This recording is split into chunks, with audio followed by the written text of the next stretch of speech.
अमेरिकेसारख्या देशाने जर टेरिफ वाढवला किंवा कमी केला तर त्याचा परिणाम भारतीय अर्थव्यवस्थांसोबत इतरही देशांच्या अर्थव्यवस्थांवरती परिणाम होतो.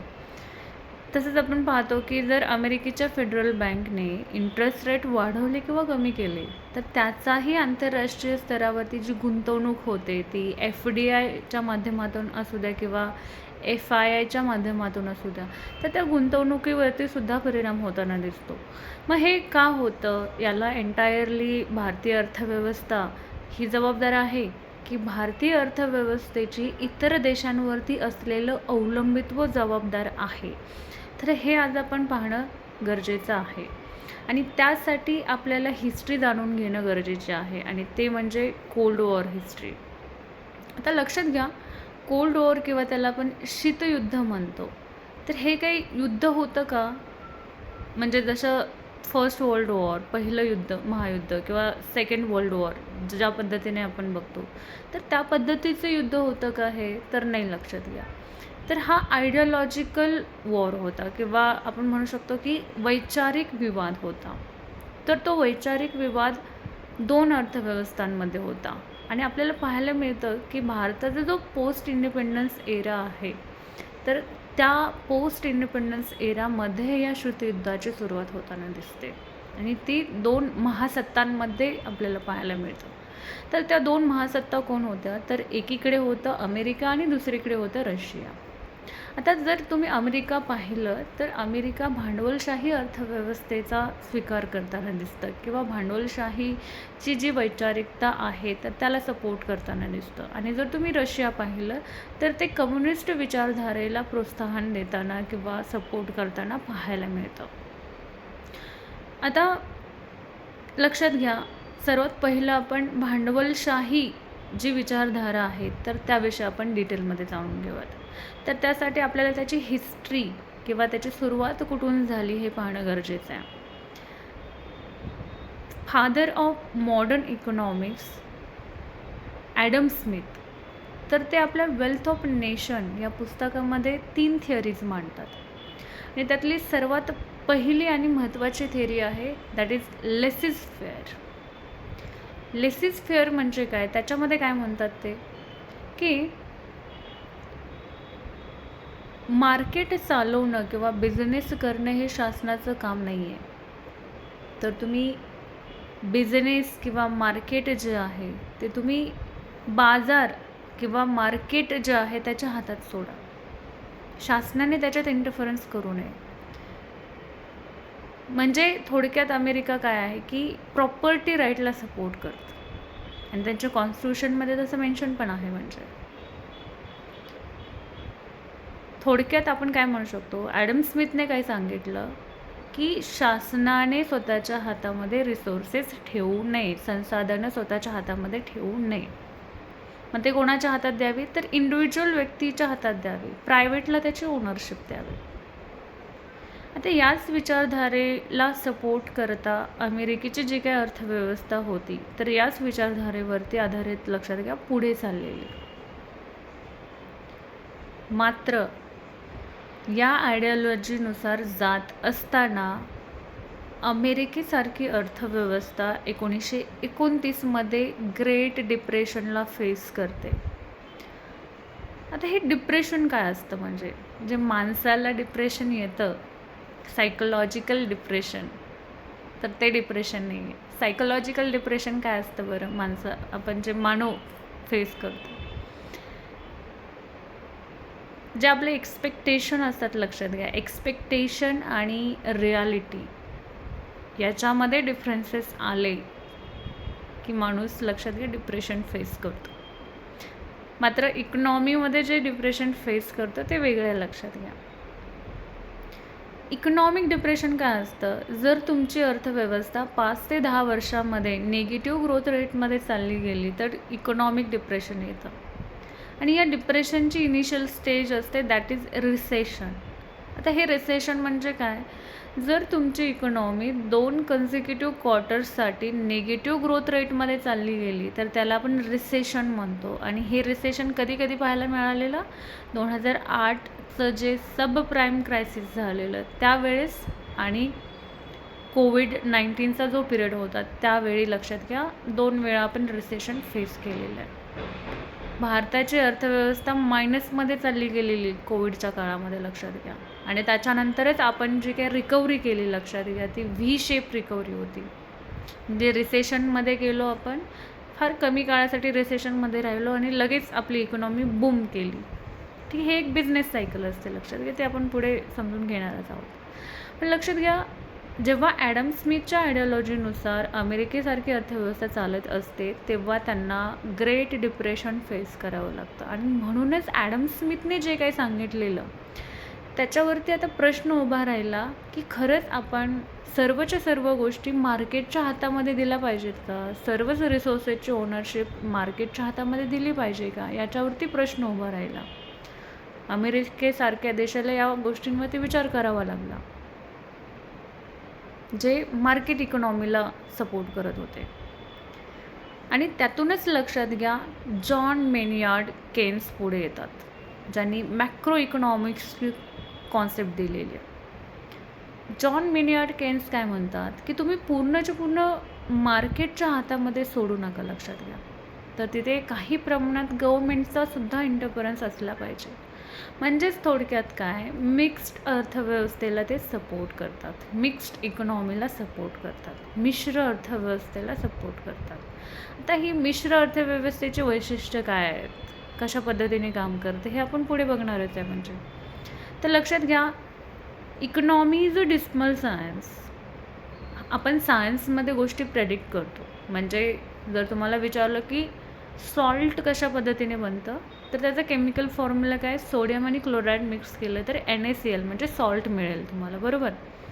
मात्र इकॉनॉमीमध्ये गोष्टी प्रेडिक्ट होत नाहीत. लक्षात घ्या, तुम्ही कितीही ठरवलं की RBIने समजा इंटरेस्ट रेट कमी केले, जास्त केले, तर आपण ठरवतो, आपण इमॅजिन करतो की जर RBIने इंटरेस्ट रेट कमी केले तर लोकांच्या हातात पैसे येतील, लोक इन्व्हेस्टमेंट करतील. पण त्याचा परिणाम दुसरा काय होतो, महागाईसुद्धा वाढते. तर गोष्टी प्रेडिक्ट नाही करता येत लक्षात आहे इकॉनॉमीमध्ये. इट्स अ फेल्ड सायन्स, म्हणून त्याला इकॉनॉमीला काय म्हणतात, डिस्मल सायन्स असं सुद्धा म्हणतात. लक्षात घ्या, आणि तेच आपल्याला 1929मध्ये पाहायला मिळालं. म्हणूनच लक्षात घ्या, अमेरिकेने परत गव्हर्मेंटने काय केलं की ग्रँड हुवर डॅम बांधला कोलोरॅडो रिव्हरवरती. आणि त्या डॅम कन्स्ट्रक्शनचे वेगवेगळे पर्पजेस होते की ॲग्रिकल्चर सेक्टरला सपोर्ट करणं, फिशिंग सेक्टरला सपोर्ट करणं, वॉटर स्टोरेज कॅपॅसिटी वाढवणे, इरिगेशन त्याच्यातून तुम्ही करू शकता, अशा वेगवेगळ्या गोष्टी त्याच्यामध्ये आहेत. मग लक्षात घ्या, आता दुसरी जी आयडिओलॉजी आहे ती म्हणजे कम्युनिस्ट विचारधारा, ज्याला USSR सपोर्ट करताना आपल्याला दिसतं. तर याच्यामध्ये कम्युनिस्ट विचारधारा जी आहे ती मेनली आपण त्याचे जे काही कर्ता धर्ता आहेत आपण कार्ल मार्क्स यांना म्हणतो. तर कार्ल मार्क्स यांचं Das capital and communist manifesto याच्यामध्ये ते भांडवलशाही अर्थव्यवस्थेवरती बऱ्याच वेळा टीका करताना दिसतात. तर त्यांचं असं म्हणणं आहे की भांडवलशाही अर्थव्यवस्था कामगारांचं शोषण करणारी आहे. रिसोर्सेस जे काय आहेत, ते संसाधनं जे काय आहेत ते एकाच व्यक्तीच्या हातामध्ये त्याचं सेंट्रलायझेशन होतं. गरीब हा गरीब होतो, श्रीमंत हा श्रीमंत होतो आणि ही दरी ही वाढत जाते. तर अशा बऱ्याच टीका ते भांडवलशाही अर्थव्यवस्थेवरती करताना दिसतात. मग कम्युनिस्ट विचारधारा कोणत्या आयडिओलॉजीवरती चालते, तर कम्युनिस्ट विचारधारा म्हणते तुम्ही पूर्णच्या पूर्ण रिसोर्सेस हे शासनाच्या हातात दिले पाहिजेत, गव्हर्मेंट हे त्याचं ओनर असलं पाहिजे. लेबर लॉज तुम्ही रिजिड बनवले पाहिजेत, म्हणजे कामगारांना तुम्ही इझिली त्यांना जॉबवरून काढू शकणार नाही, अशी तुम्ही व्यवस्था तयार करा. म्हणजे अशा गोष्टींना कम्युनिस्ट विचारधारा सपोर्ट करते. आणि लक्षात घ्या, कम्युनिस्ट विचारधारा आणि समाजवादी विचारधारा या दोन्ही काही लक्षात घ्या सेम नाहीत. बऱ्याच वेळा आपण याच्यामध्ये कन्फ्युजन करतो. आपल्याला काय वाटतं कम्युनलिझम आणि सोशालिझम सेम आहे. नो, वेगवेगळ्या आहेत. कम्युनलिझम पूर्णपणे लक्षात घ्या रिसोर्सेस गव्हर्मेंटच्या हातात ठेवण्याला सपोर्ट करतं, लेबर लॉज रिजिड बनवण्याला सपोर्ट करतं, क्लास डिव्हिजन करण्याला मनाई आहे. मात्र सोशालिझम थोडंसं फ्लेक्झिबल आहे. लक्षात घ्या, सोशालिझम थोडंसं मार्केट ओरिएंटेड आहे आपण म्हणू शकतो. म्हणजे 90% कम्युनलिझमला सपोर्ट करतं आणि 10% मार्केट इकॉनॉमीला सपोर्ट करतं, असं आपण म्हणू शकतो सोशलिझमला. म्हणजे थोडंसं फ्लेक्झिबल आहे. म्हणजे सोशलिझम काय म्हणेल की लिमिटेड प्रायव्हेट ओनरशिप द्या किंवा लिमिटेड एक क्लास डिव्हिजन झालं तरी सोशलिझम म्हणजे सपोर्ट करेल त्या गोष्टीला. म्हणजे समजते का? कम्युनलिझम फारच रिजिड म्हणू शकतो आपण, पण सोशलिझम कम्युनलिझमपेक्षा थोडंसं फ्लेक्झिबल आहे. म्हणजे हा बेसिक फरक आहे दोन्हीमधला, लक्षात घ्या. मग हे आयडिओलॉजिकल वॉर सुरू असताना म्हणजे आता बेसिकली आपल्याला पाहायला मिळतं कम्युनलिझमला सपोर्ट करणारा रशियासारखा देश आहे, चायनासारखा देश आहे, आणि कॅपिटलिझमला सपोर्ट करणारा म्हणजे पूर्णच्या पूर्ण मार्केटच्या हातामध्ये द्या संसाधनं, याला सपोर्ट करणारा अमेरिकेसारखा देश आहे. मग हा जो आयडिओलॉजिकल वॉर आहे किंवा शीतयुद्धाचा जो पिरियड आहे ते आपल्याला पाहायला मिळतं की अमेरिका आणि USSR यांच्यामध्ये सुरुवात झालेली. मग आता या पिरियडमध्ये भारत नुकताच इंडिपेंडंट झालेला. मग भारताने कोणाची साईड घ्यायची? आपण अमेरिकेच्या साईडने जायचं की रशियाच्या साईडने जाणार? कारण त्याच आयडिओलॉजीवरती आधारित तुमची अर्थव्यवस्था पुढे जाणार होती, लक्षात घ्या. म्हणून तुम्ही कोणत्या आयडिओलॉजीला सपोर्ट करता हे खूप मॅटर करतं, लक्षात घ्या. अतिशय महत्त्वाचं आहे, लक्षात घ्या. आणि भारताच्या बाबतीत विचार केला स्पेसिफिकली गेल्या 50 वर्षामध्ये, तर भारत हा, लक्षात घ्या, नुकताच इंडिपेंडंट झालेला. इनिशियली आपण पाहतो की काँग्रेस गव्हर्नमेंट येतं आणि काँग्रेस गव्हर्नमेंटमध्ये बरेचसे असे नेते आहेत, जवाहरलाल नेहरूजी असतील किंवा इंदिरा गांधीसुद्धा घ्या तुम्ही, तर ते सोशलिझमला सपोर्ट करताना दिसतात. आता बरेचसे असे इनिशिएटिव्ह त्यांनी घेतलेले पहा, म्हणजे गरिबी हटाओ योजना असेल, इंदिरा गांधी आवास योजना असेल, किंवा इंदिरा गांधीजींच्याच काळामध्ये लक्षात घ्या 14 प्रायव्हेट बँकांचं नॅशनलायझेशन करण्यात आलं. तर हे जे काही स्टेप उचललेलं याच्यामागचं मोटिव्ह किंवा आयडिओलॉजी काय होती, लक्षात घ्या, तर सोशलिझम, समाजवादी अर्थव्यवस्था. आणि समाजवादी अर्थव्यवस्था मेनली, लक्षात घ्या, सर्वांना सोबत घेऊन जाण्याबद्दल बोलते. म्हणजे वेलफेअर ऑफ नेशन किंवा वेलफेअर ऑफ पीपल हा त्यांचा कोअर पार्ट असतो. मात्र जर तुम्ही भांडवलशाहीचं पाहिलं तर प्रॉफिटला जास्त महत्त्व दिलं जातं. म्हणजे आपण जे म्हणतो ना, सर्वायवल ऑफ द फिटेस्ट, जो पॉवरफुल आहे त्याच्याकडे जास्त संसाधनं असतील आणि तो म्हणजे सर्वात वरतीही जाईल, म्हणजे लक्षात घ्या. मात्र कम्युनलिझम असेल किंवा सोशलिझम याच्यामध्ये सर्वांचा विचार केला जातो. आता भारताची जी काही इनिशियल स्टेज आहे त्याच्यामध्ये आपण बघतो, लक्षात घ्या, अगदीच 1990पर्यंत भारतीय अर्थव्यवस्था ही समाजवादाकडे झुकलेली होती, लक्षात घ्या. मग 1991मध्ये असं काय होतं की भारत हा भांडवलशाही अर्थव्यवस्थेकडे वळतो. म्हणजे भारत हा एक बंदिस्त अर्थव्यवस्था होता 1990पर्यंत. बेसिकली आपण रशिया किंवा रशियाची जी आयडिओलॉजी आहे त्याच्याकडे झुकलेलो म्हणजे. पण 1991मध्ये असं काय होतं की आपण कॅपिटलिझमला सपोर्ट करायला लागतो, ग्लोबलायझेशनचा स्वीकार करतो, प्रायव्हेटायझेशनचा स्वीकार करतो. बरेचसे आपले जे, लक्षात घ्या, गव्हर्नमेंटच्या हातात असणारे रिसोर्सेस जे होते तर ते रिसोर्सेस आपण प्रायव्हेटच्या हातामध्ये द्यायला लागतो. असं काय होतं, आपण एक बंदिस्त अर्थव्यवस्थेकडून मुक्त अर्थव्यवस्थेकडे कसं जातो? तर याच्यामागे एक कारण महत्त्वाचं होतं ते आपल्या सर्वांना माहिती आहे, ते म्हणजे बॅलन्स ऑफ पेमेंट क्रायसिस, जो 1991मध्ये भारताने फेस केलेला. तर बॅलन्स ऑफ पेमेंट क्रायसिस का झाला, तर याच्यामागचं कारण होतं ते म्हणजे फॉरेक्स रिझर्व. आता लक्षात घ्या, कुठल्याही देशाला जर वस्तूंचे आयात किंवा निर्यात करायचे, म्हणजे मला सांगा, कुठलाही देश पूर्णपणे आपल्या देशातल्या लोकांच्या गरजा स्वतः भागवू शकतो का? तर नाही, लक्षात घ्या. भारताच्याही इतर देशांप्रमाणे काही गरजा होत्या. मग आपण आजही लक्षात घ्या, क्रूड ऑइल असेल किंवा पाम ऑइल असेल, बऱ्याच गोष्टी भारतातून इतर देशांमधून आपण इम्पोर्ट करतो आणि काही गोष्टी एक्सपोर्टही करत असतो. आज जर लक्षात घ्या, आपल्याला न्यूक्लिअर एनर्जी बनवायची आहे तर त्यासाठी युरॅनियम लागणार आहे. मात्र युरॅनियमची इनफ प्रमाणामध्ये साठे भारतामध्ये आहेत का? नाही. तर मग तो आपल्याला ऑस्ट्रेलियामधून घ्यावा लागेल, कझाकस्तानमधून घ्यावा लागेल, फ्रान्समधून घ्यावा लागेल, बरोबर ना? तर असंच लक्षात घ्या, काही गोष्टींची आपण आयात करतो आणि काही गोष्टींची निर्यातसुद्धा करावी लागते. समजते. ते गरजेवरती, तुमच्या गरजा किती आहेत त्याच्यावरती अवलंबून राहतं. म्हणजे मात्र ते करण्यासाठी तुमच्याकडे फॉरेन करन्सी हवी, आणि फॉरेन करन्सीमध्ये हार्ड करन्सी कुठली आहे तर दॅट इज डॉलर. तर डॉलर तुमच्याकडे पाहिजे, बरोबर ना. आणि डॉलर कोणाचं करन्सी आहे तर अमेरिकेची करन्सी आहे, बरोबर ना.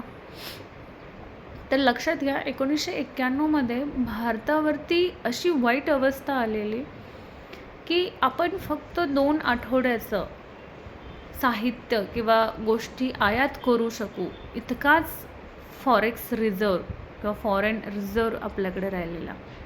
त्याला आपण इम्पोर्ट कवर असं सुद्धा म्हणतो.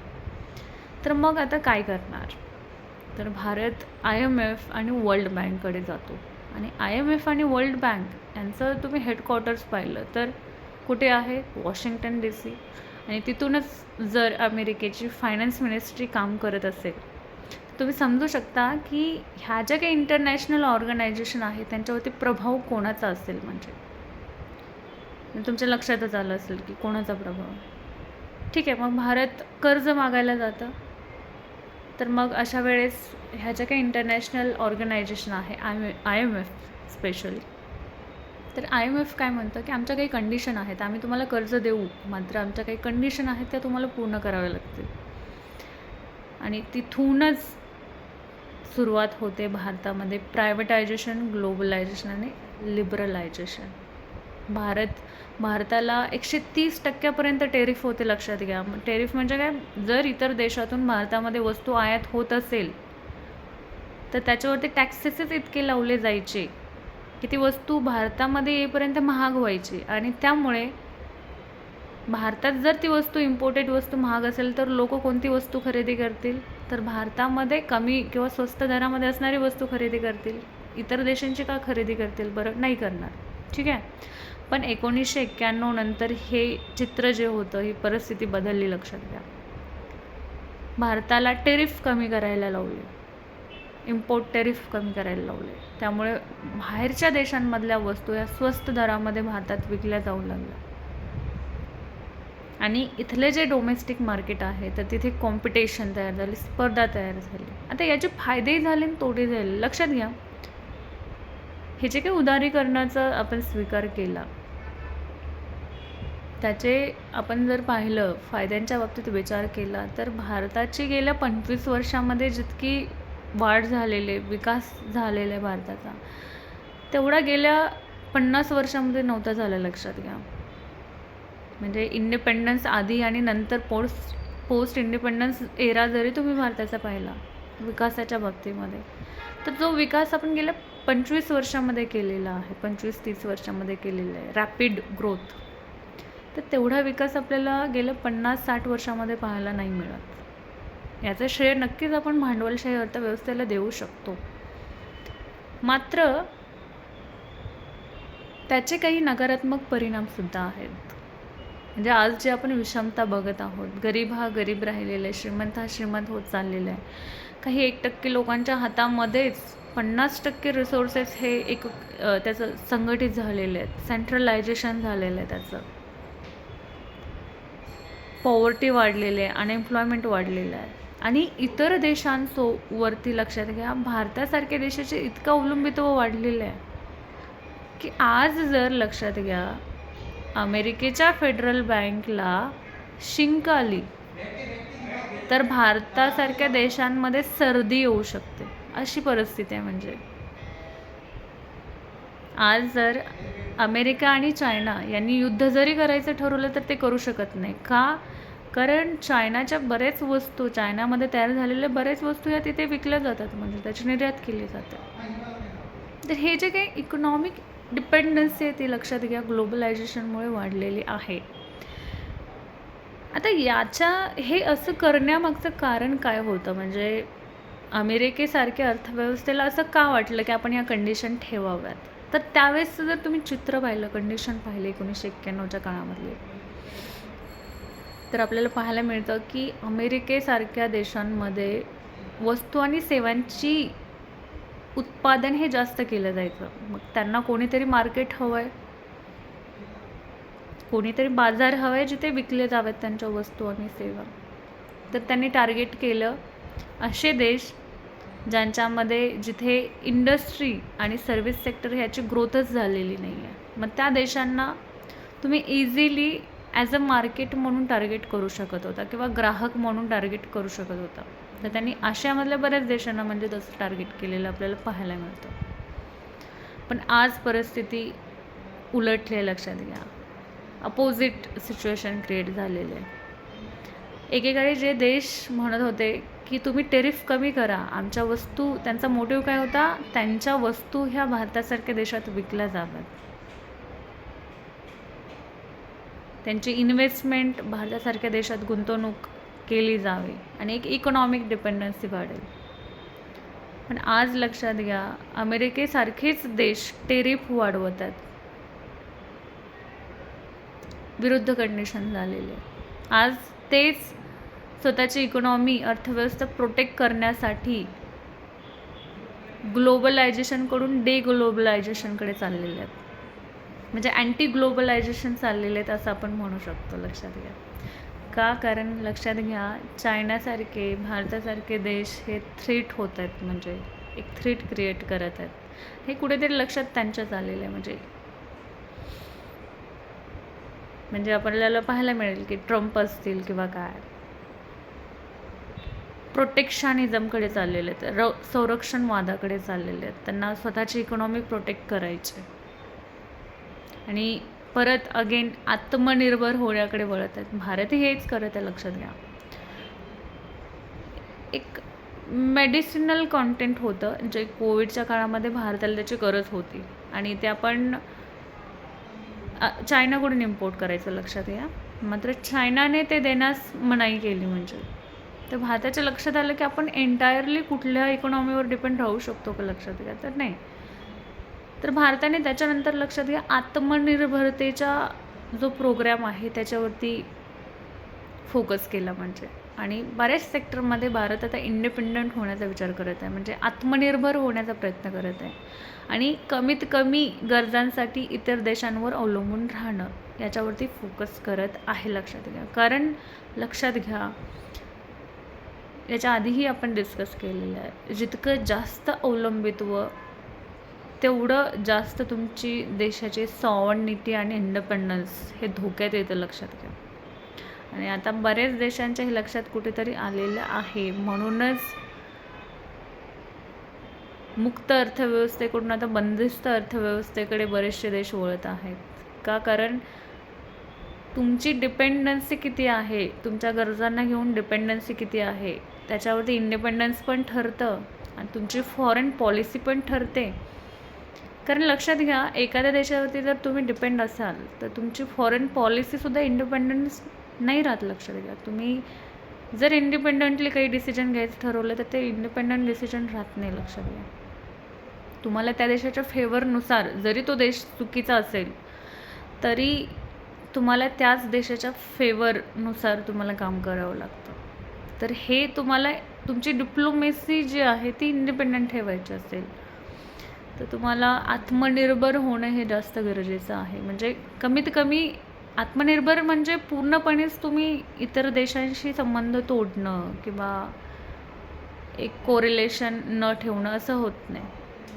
तुम्ही जास्तीत जास्त स्वतःच्या ज्या गरजा आहेत त्या स्वतः पूर्ण करणं हे आपण म्हणू शकतो. सो आज जर भारताचं तुम्ही चित्र पाहिलं तर गेल्या 25 वर्षामध्ये जरी आपण मिश्र अर्थव्यवस्थेचा पुस्तकी स्वीकार केला असेल तरी भारत हा मार्केट इकॉनॉमीकडे जास्तीत जास्त वळलेला आहे, लक्षात घ्या. कॅपिटलिझमकडे वळलेला आहे. आणि जर भारत, लक्षात घ्या, अमेरिकेसारखे देश आज जर त्यांच्या इकॉनॉमीला प्रोटेक्ट करण्यासाठी असे काही स्टेप्स घेत असतील तर भारताने सुद्धा विचार केला पाहिजे या बाबतीत. Thank you and stay tuned.